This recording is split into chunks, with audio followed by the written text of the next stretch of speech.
ఆదేశం మేరకు ఎందుకంటే మేము వ్యక్తిగతంగా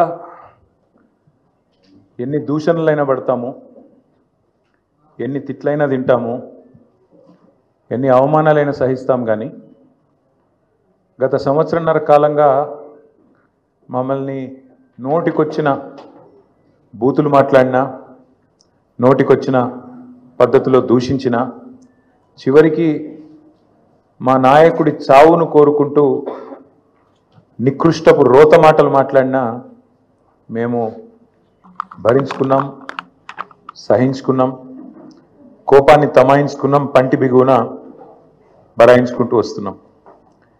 వ్యక్తులుగా మమ్మల్ని అందరినీ, ఇక్కడ కూర్చున్న వాళ్ళందరినీ ఎన్ని తిట్టినా పడతాం. శాసనసభలో కానీ బయట కానీ ఎంత రోత మాటలు మాట్లాడినా పడ్డాము, పడతాం.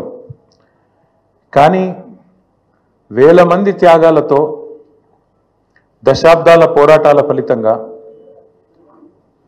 అందులో ముఖ్యంగా ఏ రాజకీయ పార్టీ అందులో లేని నాడు, ఆనాడు టీఎన్జీఓలు ఆమోస్ గారి నేతృత్వంలో, ఇంకా అంతకంటే ముందు బుద్ధిజీవుల నేతృత్వంలో రాజకీయ నాయకులు కనీసం ఆనాడు మేలుకోకముందే మేలుకొని విద్యార్థులు, ఉద్యోగ సంఘాల నాయకులు పోరాటానికి శ్రీకారం చుట్టి అల్టిమేట్గా కేసీఆర్ గారి నాయకత్వంలో అమరుల త్యాగాల ఫలితంగా ప్రజల ఆశీర్వాదంతో సాధించిన తెలంగాణ రాష్ట్రాన్ని అవమానించే విధంగా, ఈ రాష్ట్ర భవిష్యత్తుకు ఒక శాపం పెట్టే విధంగా నిన్న ముఖ్యమంత్రి రేవంత్ రెడ్డి మాట్లాడిన దారుణమైన మాటలు ఏవైతున్నాయో అని చూసిన తర్వాత ఆరోగ్యం బాగాలేకపోయినా, ఇంకోటి బాగాలేకపోయినా, ఏదేమైనా సరే ఖచ్చితంగా నువ్వు పోవాల్సిందే, మాట్లాడాల్సిందే. పార్టీ తరఫున పార్టీగా మనం చెప్పాలి, మన వాదన పార్టీగా మనం చెప్పాలి తెలంగాణ ప్రజలకు కొన్ని వాస్తవాలు అని మా అధ్యక్షులు, తెలంగాణ తొలి ముఖ్యమంత్రి కేసీఆర్ గారి ఆదేశం మేరకు ఇవాళ మనందరం ఇక్కడ కూర్చుని ఉన్నాం. నిజంగా నిన్న రేవంత్ రెడ్డి గారు మాట్లాడిన మాటలు చూస్తే స్వతంత్ర భారతదేశ చరిత్రలోనే అత్యంత అసమర్థుడు, ఒక చేతగానివాడు, ఒక పనికిరాని దక్షత లేని పాలకుడు ఇంకొకరు లేరు ఈ దేశంలో అనేది మాత్రం తేలిపోయింది. అట్లాగే ఇంకోటి కూడా తేలిపోయింది. ఏవైతే వీళ్ళు ఒక 420 హామీలతో అభయ హస్తం అనే పేరు మీద ఇచ్చిన మేనిఫెస్టో, అందులో సబ్బండ వర్గాలకు కలిపి 420 హామీలు ఏవైతే ఇచ్చిండ్రో, కాంగ్రెస్ మేనిఫెస్టో ఈ శతాబ్దపు అతిపెద్ద మోసం అనేది కూడా తేలిపోయింది. అట్లాగే కేసీఆర్ గారు చిలుకకు చెప్పినట్టు చెప్పిండ్రు తెలంగాణ సమాజానికి.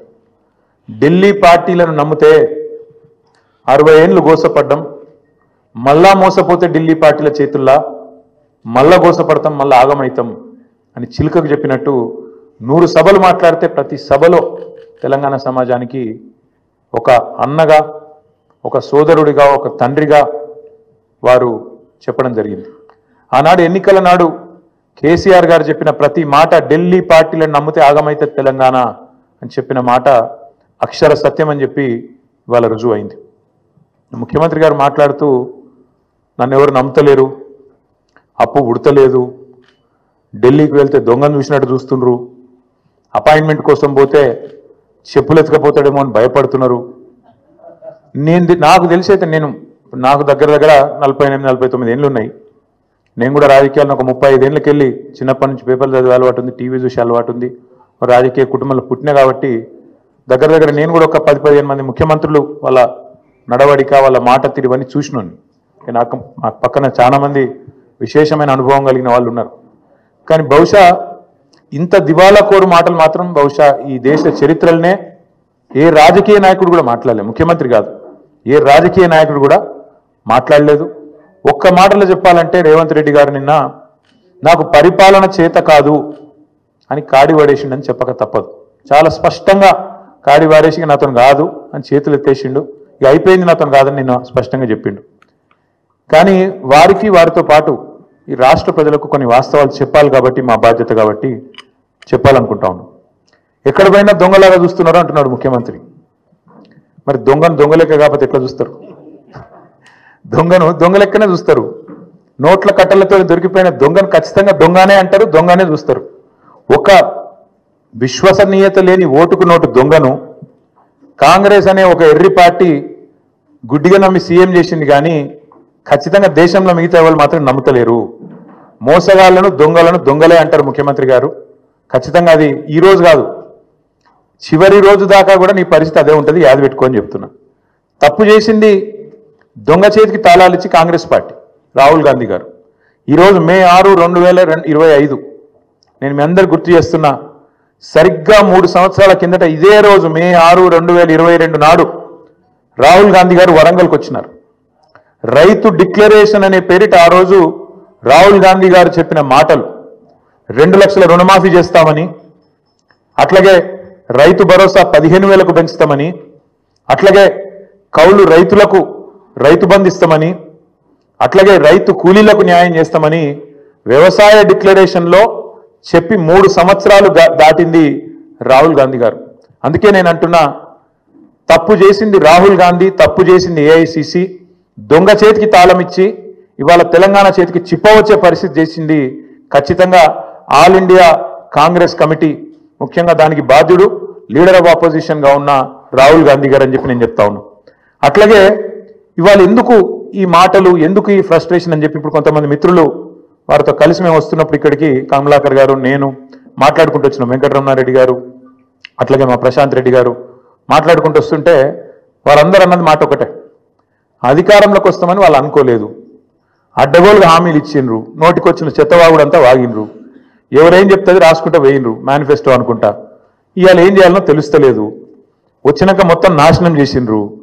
అట్లాంటి పరిస్థితి వచ్చింది కాబట్టి ఇవాళ కేవలం తప్పించుకోవడానికి, కేవలం ప్రజలను ఇక మాత్రం కాదు తప్పించుకోవడానికి మార్గాలు వెతుకుతూ, దొంగతనం చేసినాక దొంగ పారిపోయేటప్పుడు ఎట్లయితే మార్గాలు వెతుకుతాడో ఆ పద్ధతుల్లో రేవంత్ రెడ్డి గారు ఇవాళ మాట్లాడుతున్నట్టుగా ఆయన ఫ్రస్ట్రేషన్ చూస్తుంటే కనబడతా ఉన్నది. ఎన్ని మాటలు చెప్పిండండి మన రాష్ట్ర ప్రభుత్వ ఉద్యోగులకి, ఎన్ని హామీలు ఇచ్చిండు. అసలు ఉద్యోగుల గురించి, ఉద్యోగుల త్యాగాల గురించి, ఉద్యోగులు తెలంగాణ కోసం చేసిన పని గురించి రేవంత్ రెడ్డికి కనీసం ఇసుమంతన తెలుసా? అసలు ఆనాడు కేసీఆర్ గారు నిరాహార దీక్షకు పోయిందే ఉద్యోగ గర్జన సభ నుంచి. ఉద్యోగుల విషయంలో ఆనాడు ఒకసారి ఫ్రీ జోన్ హైదరాబాద్ అనే ఒక తీర్పు వస్తే దాన్ని ఖచ్చితంగా తిరస్కరిస్తున్నది తెలంగాణ సమాజం అని చెప్పి తెలంగాణ ఎన్జిఓల త్యాగాన్ని గుర్తు చేస్తూ తెలంగాణ ఎన్జిఓ అనే సంఘాన్ని ఉమ్మడి ఆంధ్రప్రదేశ్లో కూడా అత్యద్భుతంగా నడిపిన ఉద్యోగ సంఘాల నాయకులకు మా స్వామి గౌడ్ గారు ఇక్కడే ఉన్నారు, మా శ్రీనివాస్ గౌడ్ గారు ఇక్కడే ఉన్నారు, పెద్దలు దేవిప్రసాద్ గారు ఉన్నారు, పాతూరి సుధాకర్ రెడ్డి గారు ఉన్నారు, ఇంకా ఉపాధ్యాయుల నుంచి వచ్చిన మా సోదరుడు రసమయ్య బాలకృష్ణ గారు ఉన్నారు. ఇట్లా ఎంతో మంది ఆనాడు ఉద్యమంలో కదం దొక్కితే వారి త్యాగ స్ఫూర్తితో అల్టిమేట్గా తెలంగాణ వచ్చింది. కాబట్టే కేసీఆర్ గారు దేశంలో ఎక్కడ లేనట్టు కేంద్ర ప్రభుత్వ ఉద్యోగుల కంటే ఎక్కువ ఉండాలి మన తెలంగాణ ఉద్యోగుల జీతాలని చెప్పి 73% ఫిట్మెంట్ ఇచ్చిండు. ఒక స్పెషల్ ఇంక్రిమెంట్ ఇచ్చిండు, తెలంగాణ ఇంక్రిమెంట్. ఎందుకు? ఒకటే కారణం, ఉద్యోగులు వేరు మేము వేరు కాదు, ఉద్యోగులే ఉద్యమకారులై కదం దొక్కిండ్రు, ఉద్యోగులే అత్యద్భుతంగా ఆనాడు పెన్ డౌన్ చేసిన సకల జనుల సమ్మెలో తమ ఉద్యోగాలు పోతాయనే ఇబ్బంది కూడా లేకుండా, ఆలోచన కూడా లేకుండా తెలంగాణ కోసం కొట్లాడిన ఆ సోదరుల్ని ఇవాళ అవమానించడం అంటే, వాళ్లకు మిగతా రాష్ట్రంలోని ప్రజలకు చిచ్చుపెట్టే ప్రయత్నం చేయడం అంటే, ఇది ఒక ఉద్యమ ద్రోహి అయిన రేవంత్ రెడ్డి మాత్రమే చేయగలుగుతాడు తప్ప ఇంకోటి చేయలేడు. ఎందుకంటే ఆయనకు అవగాహన లేదు. ఉద్యమంలో ఆనాడు భుజం భుజం కలిసి మాతో నడిచిన ఉద్యోగులను మేము కడుపులో పెట్టుకొని చూసుకున్నాం. ఎందుకంటే వాళ్ళది మాకు పేగు బంధం.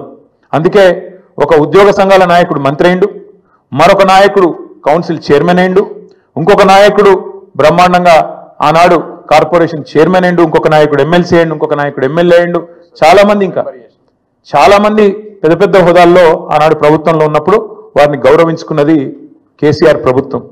ఇవాళ ఉద్యోగులు అడుగుతున్నది ఏంటి? మీరు చెప్పిందే కదా, మీరే చెప్పింది. పేజ్ నెంబర్ 28 మేనిఫెస్టో, టీఎస్ఆర్టీసీ సిబ్బంది సంక్షేమం, ఆర్టీసీ కార్మికులను ప్రభుత్వంలో విలీన ప్రక్రియ పూర్తి చేసి 2 పీఆర్సీ బకాయిలు వెంటనే చెల్లిస్తాం, వచ్చే పీఆర్సీలో ఆర్టీసీ కార్మికులను చేరుస్తాం, రాష్ట్ర ప్రభుత్వ ఉద్యోగులతో సమానంగా అన్ని వసతులు సదుపాయాలు కల్పిస్తాం, ఆర్టీసీ బస్సులకి ఏందో చెప్పింది. ఇక ఇది ఆర్టీసీ కార్మికుల గురించి మీరు చెప్పిన మాట. ఇక ప్రభుత్వ ఉద్యోగుల గురించి మీరు చెప్పిన మాటలేంది? సంక్షేమం గురించి మీరే చెప్పినారు. రాష్ట్ర ప్రభుత్వ ఉద్యోగులందరికీ పెండింగ్లో ఉన్న 3 డిఏలు తక్షణమే చెల్లిస్తాం. రాష్ట్ర వ్యాప్తంగా ఉన్న ఉద్యోగ ఉపాధ్యాయులకు 1 తారీఖున వేతనాలు అందే విధంగా చర్య తీసుకుంటాం. సప్లిమెంటరీ బిల్లులు 15 రోజులు చెల్లిస్తాం. సిపిఎస్ విధానాన్ని రద్దు చేసి ఓపీఎస్ తెస్తాం. పెన్షనర్లకు ఉద్యోగులకు ఇచ్చే డిఏలను సకాలంలో ప్రకటించి బకాయిలను వెంటనే ఇస్తాం. 317 రద్దు చేస్తాం. కాంగ్రెస్ ప్రభుత్వం ఏర్పాటైన వెంటనే కొత్త పీఆర్సీ ప్రకటించి 6 నెలలలోపు సిఫార్సులు అమలు చేస్తాం. కాంట్రిబ్యూషన్తో పాటు అన్ని రకాల జబ్బులు అని చెప్పి ఇంకేందేందో రకరకాల మాయమాటలు వారి కోసం చెప్పిండ్రు. ఏం అడుగుతుండ్రు ఇవాళ ఉద్యోగులు? మీరు చెప్పిందే అడుగుతుండ్రు కదా. గొంతమ్మ కోరికలు ఏమైనా కోరిండ్రా? పీఆర్సీ చేస్తామన్నారు, ఏది అని అడుగుతుండ్రు. డిఏలు ఏవి అని అడుగుతున్నారు. కానీ ఇవాళ మీరు మాట్లాడే మాట ప్రజల ముందు ఉద్యోగులను విలన్లుగా చిత్రీకరించే ఒక చిల్లర కుట్ర ఏదైతే స్వయంగా ముఖ్యమంత్రి గారు చేస్తున్నారో వారిని వాళ్ళ తెలంగాణ ఉద్యోగుల తరపున మేము అడుగుతున్నాం. భారత రాష్ట్ర సమితిగా అందాల పోటీలకు 250 కోట్లు ఉన్నాయి, కానీ పెన్షన్ రిటైర్ అయిన వాళ్లకు మీకు పెన్షన్ ఇస్తుంది కానీ రిటైర్ అయిన వాళ్ళకు రిటైర్మెంట్ బెనిఫిట్స్ ఇస్తుంది కానీ పైసలు లేవా? ఇదేనా నీ ప్రభుత్వం? ఇదేనా నీ ప్రాధాన్యత? నన్ను కోసుకొని తింటారా అంటుండు ముఖ్యమంత్రి. నన్ను కోసుకొని వండుకొని తింటారా? ఇది ఒక ముఖ్యమంత్రి ప్రభుత్వ ఉద్యోగులను ఉద్దేశించి మాట్లాడిన మాట. అయ్యా ముఖ్యమంత్రి గారు, నిన్ను కోసుకు తినేంత పిచ్చోడెవడు లేడు. నువ్వే నీ తలమాసిన విధానాలతో రాష్ట్రాన్ని కాల్చుక తింటున్నావు. రాష్ట్రాన్ని సంవత్సరంన్నర రాచి రంపాన పెడుతున్నావు నువ్వు. ఇది వాస్తవం. ఇలా ప్రజలు, రాష్ట్ర ప్రజలు ఒక మౌలికమైన ప్రశ్న అడుగుతున్నారు. కేసీఆర్ ఉన్నప్పుడు కరెంట్ ఎందుకు మంచిగా ఉండే, ఇప్పుడు మంచిగా ఎందుకు లేదు? కేసీఆర్ ఉన్నప్పుడు మంచి నీళ్ళు ఎందుకు మంచిగా వస్తుండే, ఇప్పుడు ఎందుకు వస్తలేవు? ఎండాకాలం రాగానే మళ్ళీ ఆగం ఎందుకు అవుతుంది? మళ్ళీ బిందెలు పట్టుకొని రోడ్డు మీదకి ఎందుకు పోవాలి? కేసీఆర్ ఉన్నప్పుడు రైతు బంధు పడుతుండే, ఇప్పుడు ఎందుకు పడతలేదు? కేసీఆర్ ఉన్నప్పుడు టైంకు పెన్షన్లు వస్తుండే, ఇప్పుడు 2 నెలలు ఎందుకు ఎగ్గొడుతుండు? కేసీఆర్ ఉన్నప్పుడు చెప్పిన ప్రతి పని చేస్తుండే, ఇప్పుడు ఎందుకు చేయలేకపోతున్నాడు? కేసీఆర్ ఉన్నప్పుడు రాష్ట్రం రయ్యమని పురోగమనంలో ముంగటిపోయింది, ఇప్పుడు ఎందుకు తిరోగమనంలోకి అవుతుంది, ఎందుకు వెనకపోతుంది అని అడుగుతున్నారు. సమాధానం ఉందా నీ కాడ? ఎందుకు అంటే నీకు చేతనైతలేదు, నీ కాంగ్రెస్ పార్టీకి చేతనైతలేదు. కేసీఆర్ ఉన్నప్పుడు బీఆర్ఎస్ పాలనలో రాష్ట్రం దేశానికి రోల్ మోడల్ అవుతుంది, ఎట్లా కాంగ్రెస్ పాలనలో దివాళా ఎందుకు తీస్తున్నది? కారణం ఒకటే, ఇది నాయకత్వ లోపం. మీ కాంగ్రెస్ పార్టీ పెట్టిన శాపం తెలంగాణకు. మార్పు పేరుతో మీరు చేసిన దుర్మార్గం ఇది. అందుకే మేమనేది, ఏ ముఖ్యమంత్రి కూడా భారతదేశ చరిత్రలో ఈ 78 ఏళ్లలో తాను పరిపాలిస్తున్న రాష్ట్రానికి నీ శాపాలు పెట్టినోడైతే వాడు లేడు. ఎయిడ్స్ పేషెంట్ అంటివి, క్యాన్సర్ పేషెంట్ అంటివి, ఆఖరికి నిన్న దివాలా తీసింది మనకు అప్పు ఉడతలేదు అని చెప్పి అట్లా మాట్లాడుతీవి. అందుకే నీ దివాలా కోరు మాటలు, నీ ఇంటలెక్చువల్ బ్యాంక్రప్సీ, నీ ప్రభుత్వం యొక్క దివాలా కోరు విధానాలే వాళ్ళ రాష్ట్రం పాలిట శాపాలుగా మారినాయి. సీఎం అనేటోడు ఒక తండ్రి లాంటోడు. సంపద పెంచాలే రాష్ట్రం మొత్తానికి, ముఖ్యంగా పేదలకు, బలహీన వర్గాలకు, ఎవరికైతే టానిక్ అవసరం పడుతుందో, ఎవరికైతే కొంత మరి ప్రభుత్వం వైపు నుంచి చేయూత అవసరం పడుతుందో వాళ్ళని ఆదుకోవడమే ఒక ప్రభుత్వ పెద్ద, ఒక రాష్ట్రానికి పెద్ద లాంటి వాడు చేయాల్సిన పని. కానీ నువ్వేం చేస్తున్నావు? దివాలా తీసిపోయినాం, దరిద్రంలో ఉన్నాం, కొట్టుకపోతున్నాం, పోతున్నాం. అందుకే కొన్ని వాస్తవాలు ప్రజలకు చెప్పాలి. వాస్తవాలు ఏంటి? ఏ రాష్ట్రానికైనా, ఏ ప్రభుత్వానికైనా ఆస్తులు, అప్పులు వారసత్వంగా వస్తాయి. ఇప్పుడు మేము 2014లో ప్రజల దయతో, ప్రజల ఆశీర్వాదంతో ఆనాడు కేసీఆర్ గారు ముఖ్యమంత్రి అయినారు. ముఖ్యమంత్రి అయినప్పుడు కేసీఆర్ గారికి మాత్రం వీళ్ళు కాంగ్రెస్ వాళ్ళు మాకు అప్పచెప్పినప్పుడు రూపాయి అప్పు లేకుండా, రూపాయి ఆస్తి లేకుండా ఇచ్చిండ్రా? అప్పులు ఇచ్చిండ్రు, ఆస్తులు కూడా ఇచ్చిండ్రు. అప్పులు ఇచ్చినారు, ఆస్తులు కూడా ఇచ్చినారు. ఆ రోజు 2014 లెక్క తీసుకుంటే, 2014 లెక్క తీసుకుంటే ఇది ప్రభుత్వం యొక్క లెక్క, నా లెక్క కాదు, ప్రభుత్వం యొక్క లెక్క. 2014లో మొత్తం రాష్ట్రం యొక్క ఆదాయం సంవత్సరానికి మొత్తం రెవెన్యూ రిసీట్స్ తీసుకుంటే 51,000 కోట్లు, అంటే నెలకు 4,215 కోట్లు. మేము దిగిపోయిన నాడు రాష్ట్రం యొక్క ఆదాయం టోటల్ రెవెన్యూ రిసీట్స్ 2,16,567 కోట్లు. అంటే మేము దిగిపోయేటప్పుడు నెలకు 18,000 కోట్లు. మరి కేసీఆర్ గద్దెనెక్కినాడు నెలకు 4,215 కోట్లు, 253 కోట్లు. కేసీఆర్ గద్దె దిగిపోయినాడు నెలకు 18,000 చిల్లర కోట్లు. మరి పెరగలేదా? రాష్ట్రం యొక్క ఆదాయం పెరగలేదా? మేము పెరిగిన ఆదాయంతో కూడిన రాష్ట్రాన్ని నీకు ఇయ్యలేదా? ఇది వాస్తవం కాదా? 2014-15లో ఆనాడు కేసీఆర్ గారు ముఖ్యమంత్రి అయిన రాజు, మీరు కాంగ్రెస్ వాళ్ళు మాకు ఇచ్చినప్పుడు రాష్ట్రం యొక్క సర్ప్లస్ ఎంత అంటే 369 కోట్లు. రెవెన్యూ సర్ప్లస్ ఆనాడు 369 కోట్లు. మేము దిగిపోయినాడు 2023-24లో మీకు అప్పజెప్పినాడు మళ్ళీ 4,882 కోట్లు. మీరు ఇచ్చినాడు 369 కోట్లు ఉంటే మిగులు, మేమిచ్చినాడు మళ్ళీ వాపస్ మీకు 4,882 కోట్లు. దీని సోర్సు ఇది సిఏజీ లెక్క, నా లెక్క కాదు, బీఆర్ఎస్ పార్టీ లెక్క కాదు, కాకి లెక్క కాదు, కాగు లెక్క. అట్లే అప్పులు తీసుకుంటే అప్పుల గురించి కూడా చెప్తా. మళ్ళా అప్పులు తీసుకున్నా ఆ రోజుకి ఈ రోజుకి మొత్తం లెక్క వివరంగా చెప్తా. అట్లే ఇంకా ఎంత కడుతున్నారు, మిత్తి ఎంత కడుతున్నారు, ఏదెంత కడుతున్నారు, ఇవన్నీ ఒక్క నిమిషం మర్చిపోతే వాస్తవం ఏంటంటే ఇది నేను 2020లో బయట పెట్టిన లెక్క. 2020లో ఆనాడు మంత్రిగా నేను తెలంగాణ అనే ఒక రాష్ట్రం భారతదేశాన్ని సాదుతున్న రాష్ట్రాల్లో ఒకటి, జాతి నిర్మాణానికి దోహదపడుతున్న రాష్ట్రాల్లో ఒకటి. మన రాష్ట్రం నుంచి మనం గత 6 ఏళ్లలో 2014 నుంచి 2020 నవంబర్ 1 నాడు పెట్టిన ట్వీట్ ఇది. 2,72,926 కోట్లు అంటే దాదాపు 2,73,000 కోట్లు పన్నుల రూపంలో తెలంగాణ నుంచి మనం కేంద్రానికి కడితే కేంద్రం నుంచి మనకు వచ్చింది కేవలం 1,40,000 కోట్లు అని చెప్పి లెక్కలతో సహా అధికారికంగా ఒక మంత్రిగా ఆ రోజు నేను పెట్టిన లెక్క ఇది బయటికి. అంటే దేశాన్ని సాదుతున్న రాష్ట్రాల్లో, దేశంలో ఉండే ఇతర వెనుకబడ్డ ప్రాంతాలకు మరి ఇతోధికంగా సహాయం చేస్తున్న రాష్ట్రాల్లో తెలంగాణ ఒకటి అని చెప్పడానికి ఈ లెక్క చెప్తా ఉన్నా. గవర్నమెంట్ అనేది ఒక కంటిన్యూస్ ఇన్స్టిట్యూషన్. ఇంతకుముందు కిరణ్ కుమార్ రెడ్డి గారి నుంచి కేసీఆర్ గారు ముఖ్యమంత్రి అయినారు, ఆ తర్వాత ఇప్పుడు రేవంత్ రెడ్డి గారు అయినారు, రేపు ఇంకెవరో అవుతారు.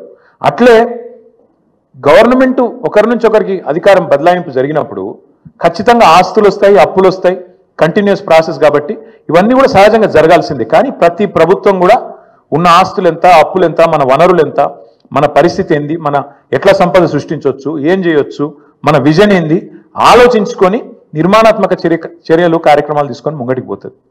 కాంగ్రెస్ ప్రభుత్వం కూడా అట్లే చేస్తుందని మేము ఆశించినాం, ప్రజలు కూడా ఆశించినారు. ఇవాళ ఎంత దుర్మార్గం అండి, ఇష్టం వచ్చిన లెక్కలు చెప్తారు. ఎంత అన్యాయం అంటే శ్వేతపత్రం అని మొదలుపెట్టినారు. అధికారంలోకి వచ్చిన మొదటి 2 వారాల్లోనే శ్వేతపత్రం అనే అబద్ధాల జాతర మొదలుపెట్టినారు. మొదలుపెట్టుడు 6 లక్షల కోట్లు అప్పయిందని మొదలు పెడతాడు. ఇవాళ ముఖ్యమంత్రి గారు మరి ఎన్నిసార్లు మారుస్తారో అంకే కూడా మాకు కూడా అర్థమైతలేదు. మొదలుపెట్టినప్పుడు డిసెంబర్ 2023లో 6 లక్షల చిల్లర కోట్లు అప్పు అని చెప్పిండు కేసీఆర్ గారు చేసింది. ఇవాళ చెప్తున్నాడు నిన్న 8,29,000 కోట్లట. ఈ సంఖ్య రోజు రోజుకు మారుతూనే ఉంటుందా? సర్కారు నడుపుతుండ్రా, సర్కస్ నడుపుతుండ్రా, ఏం నడుపుతున్నారు మీరు? 6 లక్షల కోట్లని చెప్పింది మీరే, మళ్ళీ ఇవాళ 8,29,000 కోట్లను అబద్ధం చెప్తుంది మీరే. అసలు వాస్తవం ఏంది? 4,17,000 కోట్లు మాత్రమే టీఆర్ఎస్ బీఆర్ఎస్ ప్రభుత్వం చేసిన అప్పు. 10 ఏళ్ల కాలంలో సంవత్సరానికి మేము చేసిన అప్పు కేవలం 40,000 కోట్లు మాత్రమే. దాని గురించి వివరంగా ఉంది, చెప్పమంటే చెప్తాను. కానీ మీరు ఎక్కువ తక్కువ చెప్తే కూడా మళ్ళీ మీరు వేస్తారో ఏరో. కానీ ఒకటి మాత్రం వాస్తవం, ప్రభుత్వమే ఇచ్చిన లెక్కలు, నేను చెప్పేది నా లెక్క కాదు, వాళ్ళు ఇచ్చిన శ్వేతపత్రం ప్రకారమే, సోషియో ఎకనామిక్ అవుట్లుక్ ప్రకారమే రాష్ట్ర ప్రభుత్వం మాత్రమే చెల్లించే అప్పు, రాష్ట్ర ప్రభుత్వం స్వయంగా చెల్లించే అప్పు 1,15,599 కోట్లు మాత్రమే. 5% వెరీ లో రిస్క్ కింద ఇచ్చిన అప్పు మరొకటి 89,569 కోట్లు ఉంది.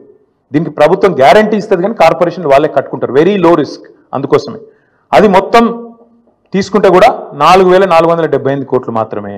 ఇక ఇట్లా చెప్పుకుంటూ పోతే అల్టిమేట్గా బీఆర్ఎస్ ప్రభుత్వం ఆనాడు మొత్తం 10 ఏళ్ల కాలంలో చేసిన అప్పు మొత్తం తీసుకుంటే పూర్తి స్థాయిలో కేవలం 4,17,000 కోట్లు మాత్రమే. అంటే సంవత్సరానికి 41,000 కోట్లు మాత్రమే. మరి నేను అడుగుతా ఉన్న రేవంత్ రెడ్డి గారిని, మీరు దయచేసి చెప్పండి, మీరు 4,000 కోట్ల రూపాయల నెలసరి ఆదాయంతో మాకప్ప చెప్తే తిరిగి మేము మీకు 18,000 కోట్లతో అప్పచెప్తే 2023 డిసెంబర్లో, నిన్న ముఖ్యమంత్రి గారు 2025 ఏప్రిల్లో ఏం మాట్లాడుతున్నాడు? మేలో 18,000 కోట్లే వస్తుంది అంటున్నాడు. మేము అప్పచెప్పినాడు 23 డిసెంబర్లో 18,000 కోట్లతో అప్పచెప్పినాం. ఇవాళ నువ్వు 25 మేలో నిలబడి మళ్ళీ 18,000 కోట్లని చెప్తున్నావు. మరి 16-17 నెలల నుంచి నువ్వేం చేస్తున్నావు, నీ ప్రభుత్వం ఏం చేస్తుంది, ఎందుకు ఆదాయం పెంచలేకపోయింది? కేసీఆర్ గారు అప్పచెప్పిపోయిన 18,000 కోట్లు తప్ప రూపాయి అయినా నీ ప్రభుత్వం ఆదాయం పెంచగలిగిందా? ఇది మేము అడుగుతున్న ప్రశ్న. ఇంకొక మాట కూడా మీకు చెప్పాలి, ఎన్ని అబద్ధాలు చెప్తాడు ఈ ముఖ్యమంత్రి అంటే, ఒకరోజు అంటాడు 7,000 కోట్ల అప్పు మితి కడుతున్నా అంటాడు, ఇంకో రోజు 6,500 కోట్లు కడుతున్నా అంటాడు. అసలు వాస్తవం ఏంది? అసలు మిత్తి అప్పు మొత్తం తీస్తే కూడా బడ్జెట్ డాక్యుమెంట్, ఇది నాది కాదు కవిత్వం, మొత్తం ఈ ప్రభుత్వం చెప్పిన లెక్క ఎంత తప్పు అంటే రేవంత్ రెడ్డి గారు చెప్తుంది ఎంత పచ్చి అబద్ధం అంటే ఒకరోజు 6,000 కోట్లని ఒకరోజు 7,000 కోట్లని మొత్తం చెప్పింది ఒక ఎత్తు అయితే మొన్న అసెంబ్లీలో మార్చి నెలలో అసెంబ్లీలో గత 14 నెలలలో రేవంత్ రెడ్డి చెప్పిండు అది కూడా 14 నెలలలో 64,768 కోట్లు కట్టినా అని చెప్పిండు. బయటనేమో 7,000 కోట్లను ఒకసారి 6,500 కోట్లను ఒకసారి నిన్న 10,000 కోట్లు నెలకు అని చెప్తాడు. అసెంబ్లీలోనేమో 14 నెలల్లో 64,768 కోట్లు అని చెప్పిండు. అంటే అల్టిమేట్గా ఏంది ఆయన చెప్పిన లెక్క ప్రకారం అసెంబ్లీలో చెప్పింది నెలకు 4,600 కోట్లు. అది కూడా తప్పే. 6,000 తప్పే, 6,500 తప్పే, 7,000 కోట్లు తప్పే, 10,000 కోట్లు తప్పే, నెలకు 4,626 కోట్లు కూడా తప్పే. ఇది ఆర్బీఐ రిపోర్టు. దీని ప్రకారం నెలకు తెలంగాణ ప్రభుత్వం కడుతున్నది అసలు మిత్తి కలిపి కేవలం 2,000 కోట్లు మాత్రమే. ఇది కాగు లెక్క, ఆర్బీఐ లెక్క, ఇదేదో కాకి లెక్క కాదు. ఇంకొక మాట కూడా చెప్తా ఉన్న రేవంత్ రెడ్డి గారికి, వచ్చే 10 ఏళ్లలో ఎంత కట్టాలనేది కూడా మా దగ్గర లెక్క ఉంది. వచ్చే 10 ఏళ్లలో కూడా 2032-33 దాకా ఇది కూడా ఆర్బీఐ లెక్క. ఇప్పుడున్న లోన్లు కింద తీసుకుంటే మొత్తం కలిపి వచ్చే 10 ఏళ్లలో కట్టేది ప్రిన్సిపల్ ఏమో 1,02,000 కోట్లు, మిత్తి 1,64,000 కోట్లు, రెండు కలిపితే కూడా 2,67,000 కోట్లు టిల్ ద ఇయర్ 2032-33. అంటే సంవత్సరానికి ఎంత అవుతుంది? వచ్చే 10 ఏళ్ళు సంవత్సరానికి 26 నుంచి 27,000 కోట్లు. ఇంతే తప్ప ఏం లేదు. దీనికి ఏదో జరిగిపోయింది, ఏమో అయిపోయింది అని ఒకది కరుస్తారు. వాళ్ళు ఎంపీలు క్వశ్చన్ అడిగినారు పార్లమెంట్లో, తెలంగాణ అప్పుల్లో మునిగిపోయిందట కదా, వాస్తవమేనా? నీకు పార్లమెంట్లో కేంద్ర ప్రభుత్వం ఇచ్చిన సమాధానం ఇది.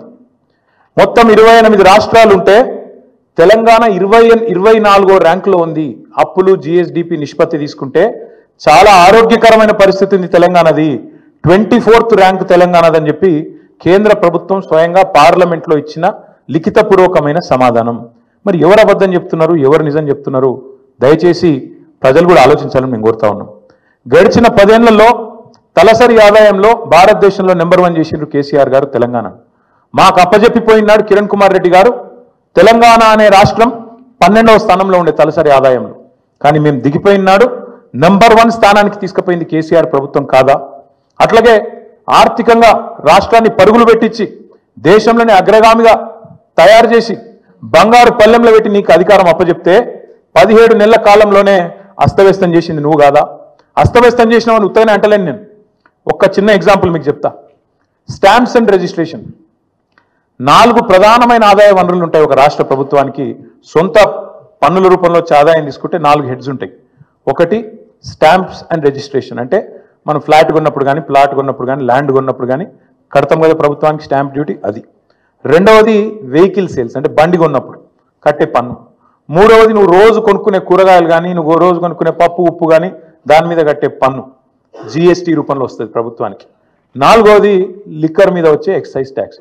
ఈ 4 హెడ్స్ నుంచే మీకు దగ్గర 80% ఆదాయం ఒక ప్రభుత్వానికి వస్తుంది. రేవంత్ రెడ్డి ఎంత గొప్పోడంటే ఈయన వచ్చినాక స్టాంప్స్ రిజిస్ట్రేషన్స్ వీళ్ళు అంచనా వేసింది మేము 2023-24లో కేసీఆర్ ప్రభుత్వం ఉన్నప్పుడు సంవత్సరానికి 14,295 కోట్ల ఆదాయం వచ్చేది. వీళ్ళ ప్రభుత్వం వచ్చినాక వీళ్ళు ఏం చేసిండ్రు? మేము చాలా పెద్ద పోటుగాళ్ళం, రియల్ ఎస్టేట్ అంటేనే రేవంత్ రెడ్డి అంటేనే రియల్ ఎస్టేట్ అని చెప్పి 2024-25 సంవత్సరానికి గాను ఒక 4,000 కోట్లు ఎక్కువ వేసుకున్నారు. అంచనా ఎంత వేసిండ్రంటే 18,000 కోట్ల పైచిలకు ఆదాయం వస్తుంది రాష్ట్రానికి అని లెక్కలేసిండ్రు. కానీ ఎంత వచ్చింది ఎవరికైనా?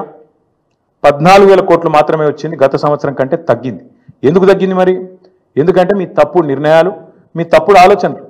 హైడ్రా పేరుతోని మీరు చేసిన అరాచకం, పేదవాళ్ళ గుడిసెలు కూలగొట్టి, పేదవాళ్ళ కడుపుల మీద కొట్టి, లేఅవుట్లకు బీభత్సం చేసి, నువ్వు మీ అన్నదమ్ములు అడ్డమైన వసూళ్లు చేసి, ఎక్కడ చెరువులు ఉంటే ఎక్కడ బఫర్ అని, ఇక్కడ ఇదని అదని బిల్డర్లను బెదిరించి ముక్కు విండి వసూళ్లు చేసి పేదవాడి కడుపు మీద కొట్టి ఆఖరికి రాష్ట్రంలో ఇవాళ రియల్ ఎస్టేట్ పూర్తిగా పడిపోయే పరిస్థితి వచ్చిందంటే దానికి కారణం నీ అరాచకపు నిర్ణయాలు కాదా?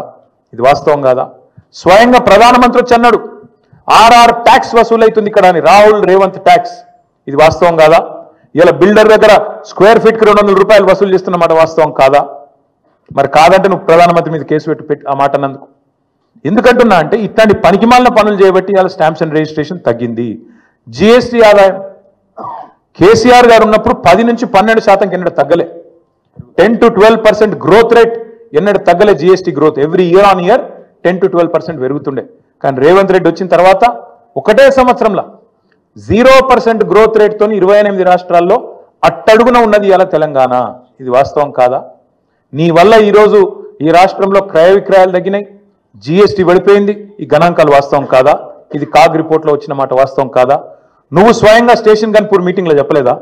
71,000 కోట్ల ఆదాయం తగ్గింది, రాబడి తగ్గింది రాష్ట్రానికి, నువ్వే చెప్పలేదా? అట్లాగే మీరే వెహికల్ సేల్స్లో కూడా ఒక నెగిటివ్ గ్రోత్ రేట్. ఒక లిక్కర్ మాత్రం పెరిగింది, మిగతా అన్ని తగ్గినాయి. వాస్తవం ఏంది? ఎందుకు జరుగుతున్నది ఇది? ఒక కుటుంబ పెద్ద నిజంగా మన ఇంట్లో సమస్య ఉంటే కూడా కడుపులో పెట్టుకుంటాడు, కాపాడుకుంటాడు, 4 గోడల మధ్యలో మాట్లాడుకుంటారు.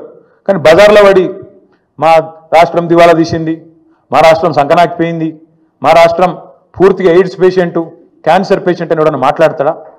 This is the intellectual bankruptcy of Congress party. That's why I said the state of Telangana is not bankrupt. The state of Telangana is not bankrupt. We are in the pink of health. It is the Congress that is intellectually bankrupt.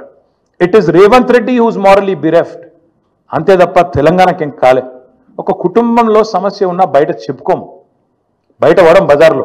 కానీ రేవంత్ రెడ్డి గారు దివాలా తీసిందని ఆఖరికి అడ్డగోలు మాటలు మాట్లాడితే చివరికి ఏమైపోయింది? ఇవాళ ఆఖరికి లంచం ఇచ్చి 170 కోట్ల లంచం ఇచ్చి ప్రభుత్వ భూములు తాకట్టు పెట్టి బ్రోకర్లకు పైసలు తెచ్చుకునే దుస్థితి వచ్చింది ఇవాళ తెలంగాణ ప్రభుత్వం యొక్క నిర్వాకం వల్ల.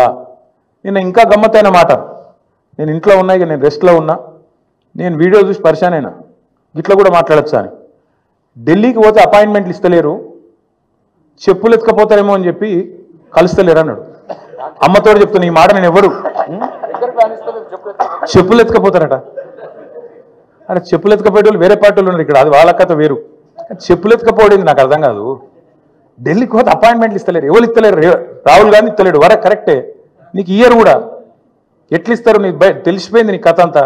ఇయరు ఈ కొత్తగా ఎవరైనా సుట్టపోడు కొత్తగా వస్తేనేమో మర్యాద ఇస్తారు ఎవరైనా సరే, 4 రోజులు ఉంటుంది మర్యాద. ఇక కానీ నువ్వు వచ్చేదేమో ఢిల్లీకి నీ పని మీద వస్తావు, మీ మూటలు మోసుకపోయేందుకు 40, 42, 43 సార్లు పోతావు ఇప్పటికీ. అందులోనట ఈయన ఎకానమీ క్లాస్లో పోతుండట. అబ్బా, ఫోటోలు మొత్తం బయట పెడతాం, ప్రైవేట్ ఫ్లైట్లు, బిజినెస్ క్లాసులు, మీ ట్రిప్పులు మొత్తం ఫోటోలు బయట పెడతాం, సోషల్ మీడియాలో ఇప్పటికీ తిరుగుతున్నాయి, మళ్ళీ పెడతాం. అరే గింత అన్యాయం మాటలు మాట్లాడతారు. 43 సార్లు ఢిల్లీకి పోతివి, 43 పైసలు లేకపోతివి, ఏముంటుంది ఇజ్జత్ నీకు ఢిల్లీ మార్కెట్లో? వీడు ఊకొత్తడిపోతాడు, ఎందుకు ఇవ్వాలి మీకు అపాయింట్మెంట్? ఇస్తలేరు, ఏం చేయాలి మరి? నువ్వు మూటలు మోసేందుకు వస్తున్నావు ఢిల్లీకి, రాహుల్ గాంధీకి మూటలు ఇస్తేందుకు వస్తున్నావు, మొదలు మర్యాద ఉంటుంది, ఇక ఆఖరికి దొంగలెక్కనే చూస్తారు. వాస్తవం ఏంది? కేసీఆర్ గారేమో అప్పు చేస్తే 4,17,000 కోట్లు 10 ఏళ్లలో, సంవత్సరానికి 41,000 కోట్లు అప్పు చేస్తే కేసీఆర్ గారు ఏం చేసిండ్రు? ఒక్కొక్క ఇటుక పేర్చుకుంటా రాష్ట్రానికి శాశ్వతంగా పనికొచ్చే నిర్మాణాలు చేపట్టిండు. మరి మీరేం చేస్తున్నారు అంటే, ఒక్క ఇటుక కట్టినవా ఎక్కడన్నా? ఒక ఇందిరా మిల్లు కట్టినవా? ఒక కాలువ కట్టినవా? ఒక ప్రాజెక్టు కట్టినవా? హైదరాబాద్లో ఒక కొత్త బిల్డింగ్ కట్టినవా? ఏమిలో ప్రజలకు పనికొచ్చి ఒక పని చేసినావా? చేయలే. మరి నేను ఇంకొక మాట అడుగుతున్నా, ప్రజలన్నీ గమనిస్తున్నారు. రాష్ట్రమేమో దివాలా తీసిందంటావు, రాష్ట్రం దివాలా తీసిందని దివానా మాటలు మాట్లాడతావు.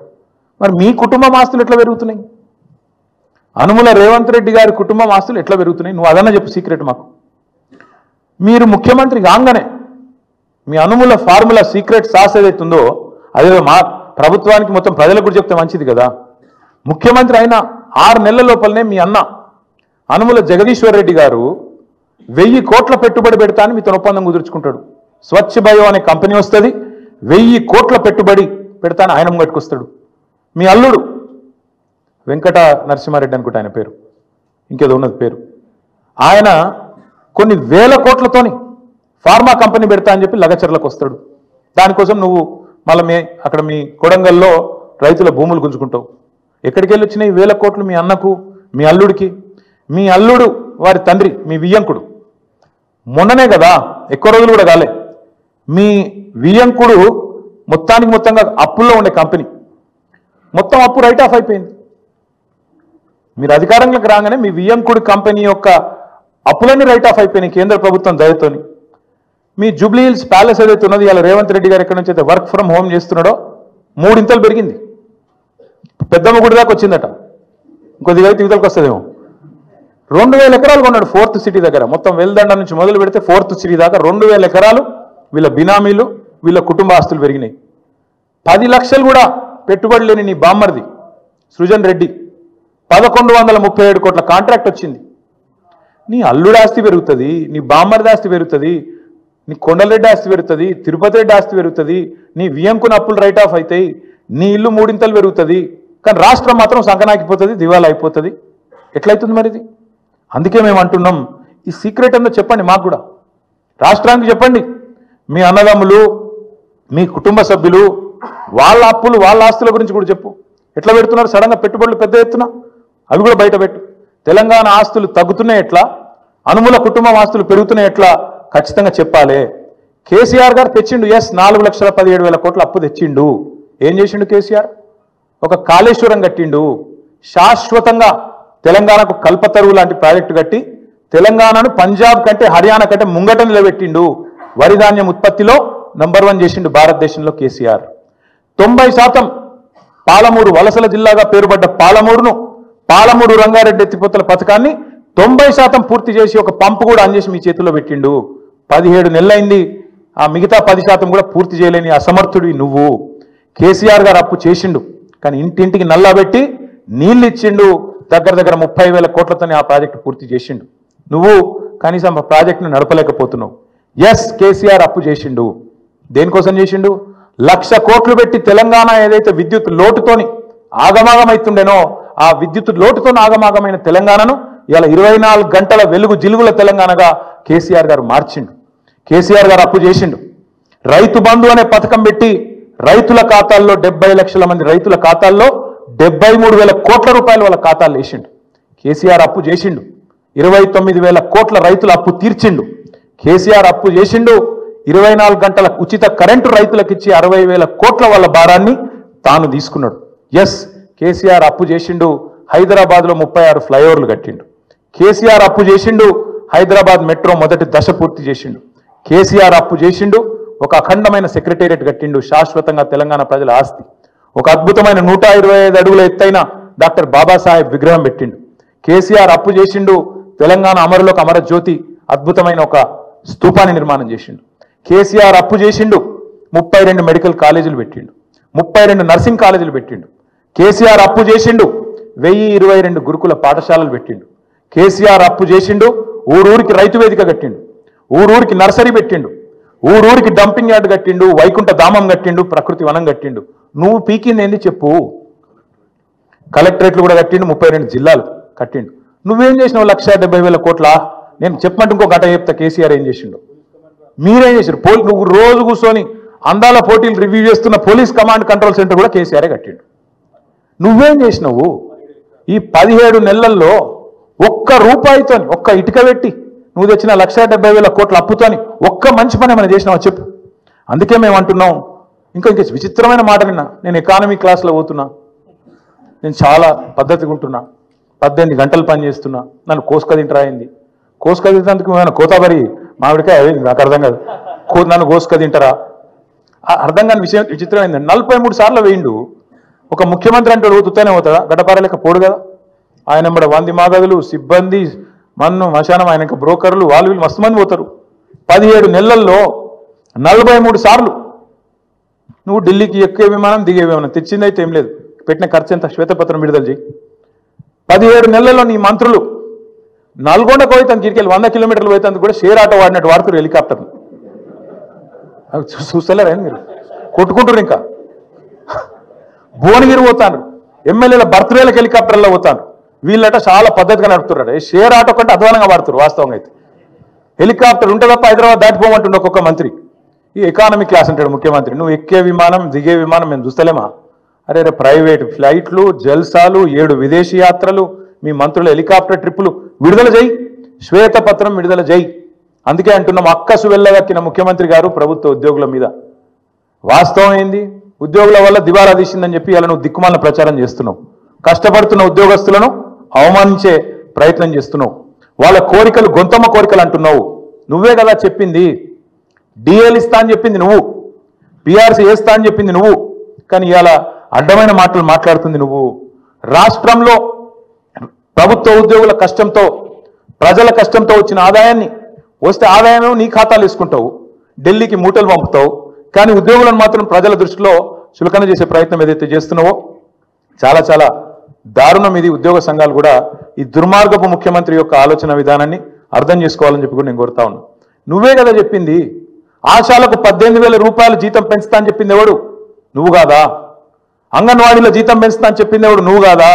అదే ఆశా సోదరిమణులు మా ఆడబిడ్డలు వచ్చి హైదరాబాద్లో ధర్నాలు చేస్తే చీరలు చింపి కొడతారు, చీరలు గుంజుకుంటా చింపుకుంటా దుశ్శాసన పర్వాన్ని సెక్రటేరియట్ ముందు ఆవిష్కరించింది నువ్వు కాదా రేవంత్ రెడ్డి గారు? ఇంతకంటే చిల్లర ముఖ్యమంత్రి ఎవడన్నా ఉంటాడా? అందుకే అంటున్నా ముఖ్యమంత్రి గారు, ఉద్యోగులు జీతాలు అడగొద్దు, ఆర్టీసీ కార్మికులు అపాయింటెడ్ డే అడగద్దు, ఆశాలు జీతం పెంచమని మీరు ఇచ్చిన మాట యాద్ చేయొద్దు, ప్రజలు మీరు ఇచ్చిన 6 గ్యారంటీలు అడగద్దు, 420 హామీలు అడగద్దు. నువ్వే అన్నావు కదా అన్నాడు కేసీఆర్ లీటర్కు 30 రూపాయలు వేసుకపోతుండు పెట్రోల్ డీజిల్ లాంటివి. ఇప్పుడు అంటున్నాడు రేవంత్ రెడ్డి గారు నిన్న 200 రూపాయలు చేస్తారట పెట్రోల్.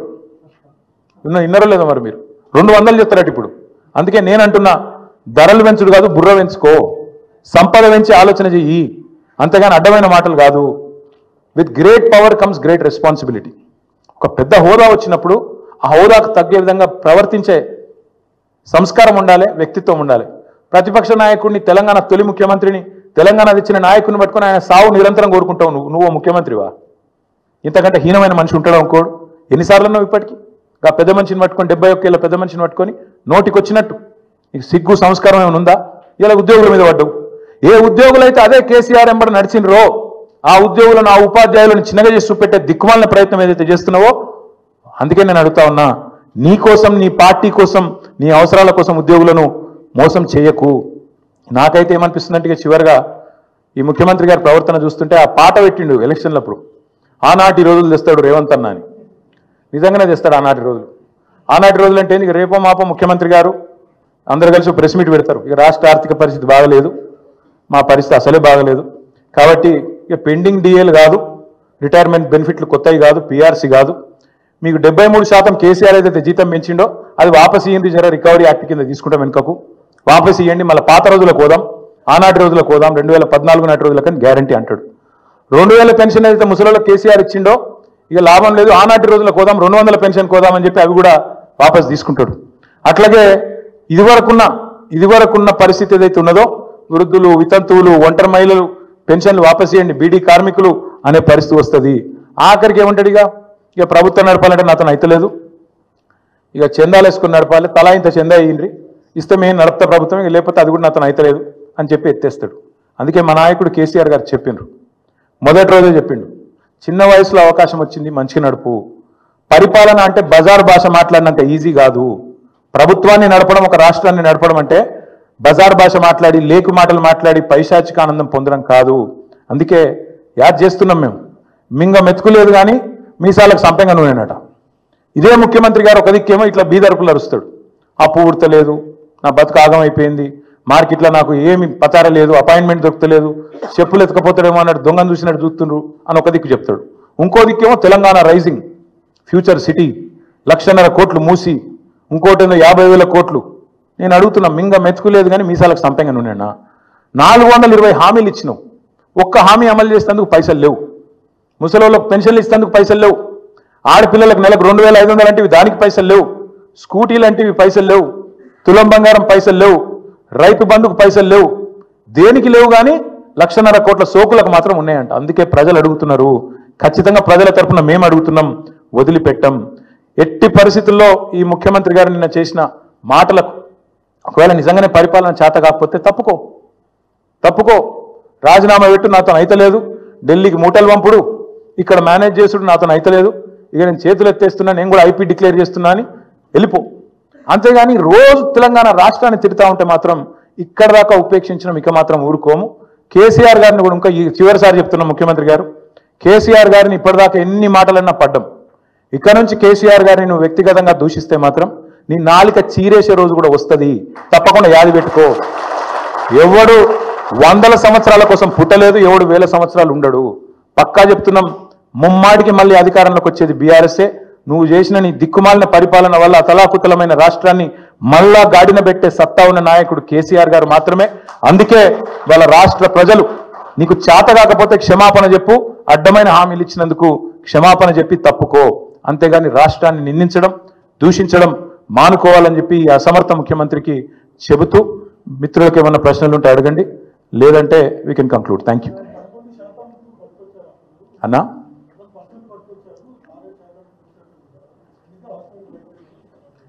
రేవంత్ రెడ్డి గారికి నేను చెప్పేది ఏమంటే, కాగితం ఇస్తా బ్రదర్, నువ్వు జర పంపి ఆయనకు. ఇది పార్లమెంటులో వీళ్ళ కాంగ్రెస్ ఎంపీ ఒక ఆయన అడిగితే మొన్న ఎక్కువ రోజులు కూడా కాదు, మార్చి 31 నాడు పార్లమెంట్లో కేంద్ర ప్రభుత్వం ఇచ్చిన ప్రత్యుత్తరం జవాబు. 28 రాష్ట్రాల్లో తెలంగాణ ఆర్థిక పరిస్థితి ఏంది అప్పుల విషయంలో అంటే, పైనుంచి కిందికి 24వ ర్యాంకులో ఉంది. అంటే చాలా మంచిగా ఉంది. మనకంటే 23 రాష్ట్రాలు ఎక్కువ అప్పులు చేసినాయి. మరి ఆ 23 మంది ముఖ్యమంత్రులు ఏం మొత్తుకోవాలి రోజు? మనకంటే ఎక్కువ అప్పులు చేసిన వాళ్ళు, మనకంటే ఎక్కువ ఇబ్బంది ఉన్న వాళ్ళు, వాళ్ళు ఏం మాట్లాడాలి మరి ఈయన ఇట్లా మాట్లాడితే? కాబట్టి చేతగాని ముఖ్యమంత్రి తప్పించుకునే ప్రయత్నం తప్ప ఇంకోటి కాదు అని ప్రజలు కూడా గ్రహించాలని మేము కోరుతాం.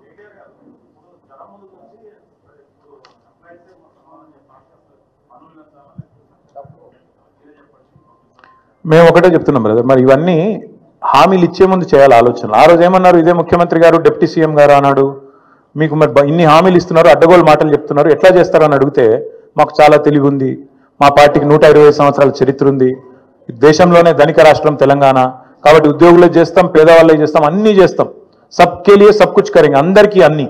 ఇప్పుడు మాత్రం ఏది కాదు మాతోనే మొత్తం చేతులు ఎత్తేసి పారిపోతాం అంటున్నారు. ఈ దివాలా, అందుకే అంటున్నాను నేను, బ్యాంక్రప్ట్ అయింది, దివాలా తీసింది రాష్ట్రం కాదు, దివాలా తీసింది ముఖ్యమంత్రి మంత్రుల బుర్రలు, కాంగ్రెస్ పార్టీ దివాలా.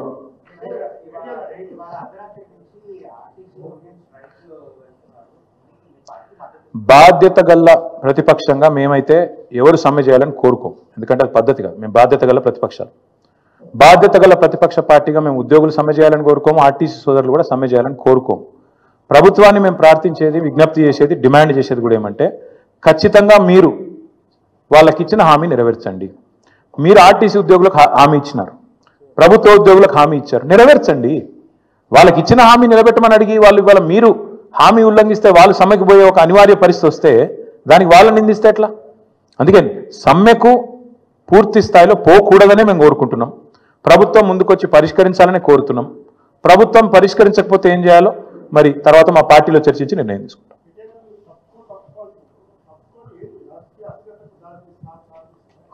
ఇప్పుడు బాగా స్థిరంగా ఉందా రాజకీయం?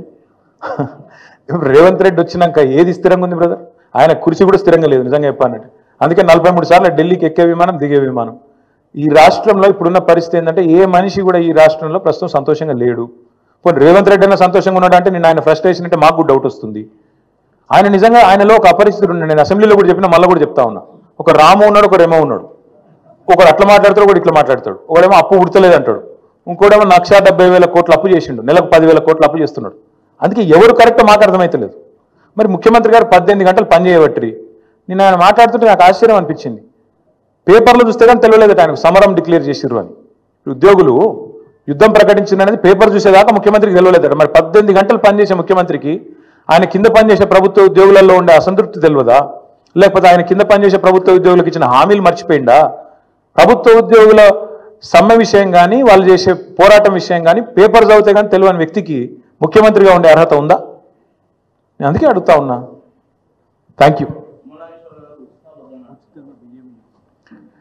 ఎన్నికలకు ముందు సరిగ్గా 2022 తుమ్మల నాగేశ్వరరావు గారు అడగాల్సింది ప్రజలనో ప్రతిపక్షాలనో కాదు, వాళ్ళ నాయకుడు రాహుల్ గాంధీ గారు మే 6, 2022 నాడు వరంగల్లో కిసాన్ డిక్లరేషన్ పేరిట ఇచ్చిన హామీలు అమలు చేయాలని కోరుతున్నాం మేము. ఒకవేళ రాహుల్ గాంధీ చెప్పిన మాట తప్పు, రాహుల్ గాంధీకి రాజకీయం చేత కాదు, రాహుల్ గాంధీ ప్రజలను మోసం చేయడానికి ఇవన్నీ చెప్పింది అనుకుంటే తుమ్మల నాగేశ్వరరావు గారు తేల్చుకోవాల్సింది రాష్ట్ర వ్యవసాయ మంత్రి గారు, వాళ్ళ నాయకుడు రాహుల్ గాంధీ గారితో తప్ప మాతో కాదు.